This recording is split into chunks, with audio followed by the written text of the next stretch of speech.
بسم اللہ الرحمن الرحیم۔ السلام علیکم اسٹوڈنٹ، سیکنڈ ایئر کلاس، کیسے ہیں آپ؟ آج بیٹا جو ہم ایجوکیشن کا لیکچر پڑھیں گے وہ ہے 69 لیکچر نمبر، اور کوسچن نمبر 7 ہے چیپٹر نمبر 3 کا تعلیمی پالیسی 1992 اور تعلیمی پالیسی 1979 کی اہم سفارشات کا موازنہ۔ ہم نے 1979 کی تعلیمی پالیسی جو ہے وہ پڑھ لی تھی۔ اب جو ہے وہ آج ہم جو پڑھیں گے وہ پالیسی 1992 کی، تو لہٰذا شروع کرتے ہیں اللہ کے بابرکت نام سے۔ بسم اللہ الرحمن الرحیم۔ اس پالیسی میں پہلی سے 5ویں جماعت تک کی پرائمری اسکول کو ہی جاری رکھا گیا۔ پالیسی میں کہا گیا کہ خواندگی کی موجودہ جو شرح ہے وہ 31 سے بڑھا کر 2002 تک 70% کر دی جائے گی۔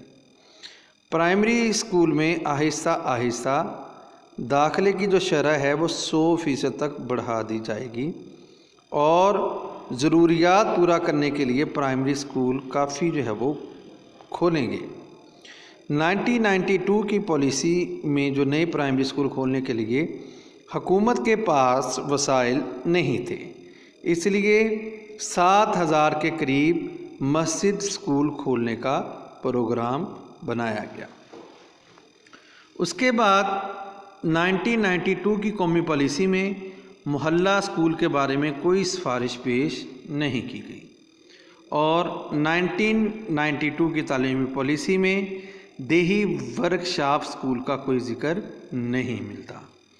1992 کی قومی تعلیمی پالیسی میں خصوصی اور معذور افراد کی بحالی کے لیے کوئی پروگرام نہیں تھا، جبکہ 1992 کی جو تعلیمی پالیسی ہے اس کے اندر کمپیوٹر موجودہ دور کی انتہائی اہم ایجاد ہے۔ زندگی کا کوئی شعبہ ایسا نہیں جہاں کمپیوٹر سے فائدہ نہ اٹھایا جا رہا ہو۔ کمپیوٹر کی تعلیم کی اہمیت دن بدن بڑھ رہی ہے، اس لیے انتہائی ضروری ہے کہ آئندہ قومی ضروریات پوری کرنے کے لیے طلباء کو اس تعلیم سے آراستہ کیا جائے، اور اس لیے 1992 کی پالیسی جو ایجوکیشن پالیسی تھی اس میں طے کیا گیا کہ اسکول کی سطح پر کمپیوٹر کی تعلیم کو نصاب کا حصہ بنایا جائے گا۔ 1992 کی پالیسی میں امتحانات کو بدعنوانیوں سے پاک کر کے اس کی اصلاح کا پروگرام بنایا گیا۔ بورڈوں اور یونیورسٹیوں کے امتحانی نظام کو کمپیوٹر سے منسلک کر دیا جائے گا۔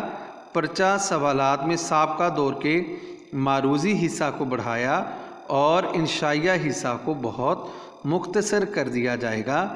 امتحانات کے معیار کو بہتر بنا کر ترقی یافتہ ممالک کے برابر لایا جائے گا۔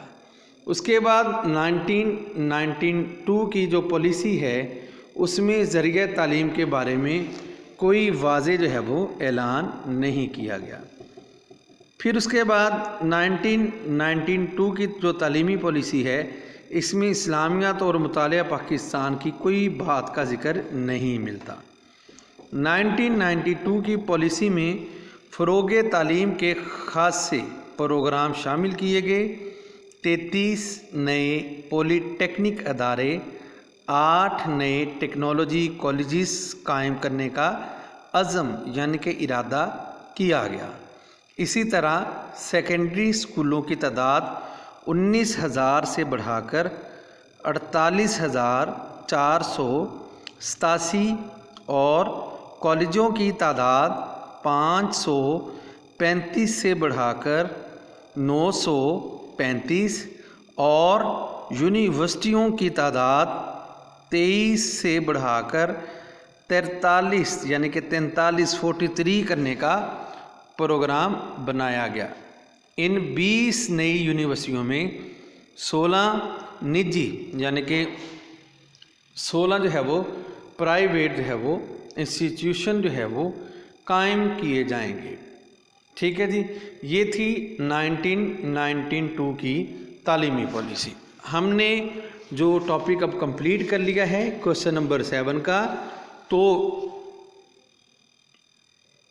جو 1979 کی جو تعلیمی پالیسی تھی یہ جنرل ضیاء الحق نے پیش کی تھی، اور جو 1992 کی تعلیمی پالیسی ہے یہ نواز شریف کے دور میں پیش کی گئی، اور اس وقت جو وزیر تعلیم تھے ہمارے وہ سید فخر امام تھے، اور جو ضیاء الحق کے دور میں وزیر تعلیم تھے ان کا نام محمد خان ہوتی تھا۔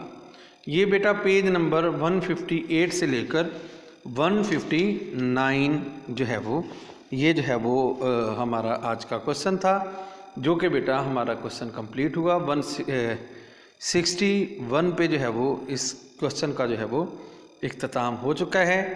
اگر بیٹا اس میں کسی بھی بات کی سمجھ آپ کو نہیں لگی ہو تو آپ مجھ سے کانٹیکٹ کر کے جو ہے وہ پوچھ سکتے ہیں۔ آج کے لیے مجھے اجازت دیجیے گا۔ اللہ حافظ، جزاک اللہ خیرہ، السلام علیکم ورحمۃ اللہ وبرکاتہ۔